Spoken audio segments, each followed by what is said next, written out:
we're so grateful that the world has such a profound reaction to injustice of any kind, because it really, at the end of the day, it's not about black or white. It's not about one's religion. It's not about any of those things. It's a matter of having the capacity to recognize right from wrong. There are so many people who have been killed. We know about Breonna Taylor. We know about Ahmaud Arbery. We know about George Floyd, but there are countless others. Horrific to watch someone so callously take another man's life. And what starts to happen is now you have an opportunity to understand and to witness what African Americans have been talking about for such a long time. We have the highest incarcerated people. Here we are, the minority in this country, but yet the majority incarcerated. And that really speaks such volumes. And even now you have an opportunity to look at the history of what has been happening since the indigenous people and the people of the African diaspora were enslaved, the challenges that they endured for hundreds of years. The systemic racism, the absolute criminal behavior. I believe that that is the reason why you have 50 states in America that participated in this protest and 18 countries who also participated in the protest to say Black Lives Matter, for God's sake.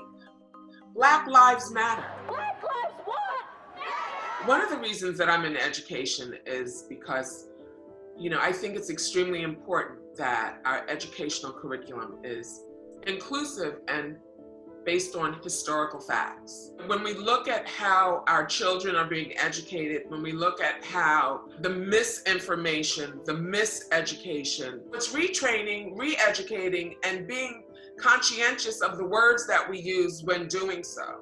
So if our children knew that Christopher Columbus, for example, in America didn't really discover America, or if they understood the reason that America is the leader of the free world and all of the accolades that it has, was because the country was built on the backs of the indigenous people and people of the African diaspora. It was because of these people that we have the opportunity to call this place in America our home.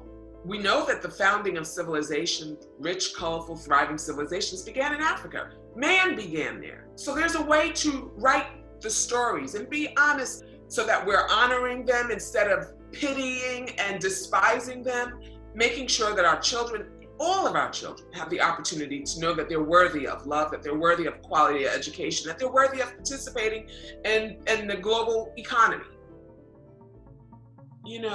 Both my father and my mother said that this generation will no longer fear the oppressor. The next generations were going to rise up because they will recognize that the people in power have misused power. And no one wants to live like this. We've had enough time to process what has actually happened to our ancestors. We saw nonviolent young people marching and dogs biting their skin, and we're singing "We Shall Overcome." The young generation is not singing "We Shall Overcome." The young generation is like, no, wait a minute. We're not standing for this. So my message to the young people who are out protesting is organize amongst yourselves. There are so many people that you're meeting out there that you can connect with at a touch of a button on the internet. Organize, stay in touch, because we have to make sure that we have itemized goals, measurable goals. We want to make sure when the marching, the protest, and the demonstrating is over, that we can still remain connected and organized with strategies. What is it that we want to accomplish? Let's put a checklist together. How are we going to go about accomplishing these goals? I think that is the most important thing, so that 50 years from now, we do not find ourselves here in the same space as we were 50 years ago when my father was alive. So we want to make sure that we accomplish these goals that even the civil rights movement set out to accomplish.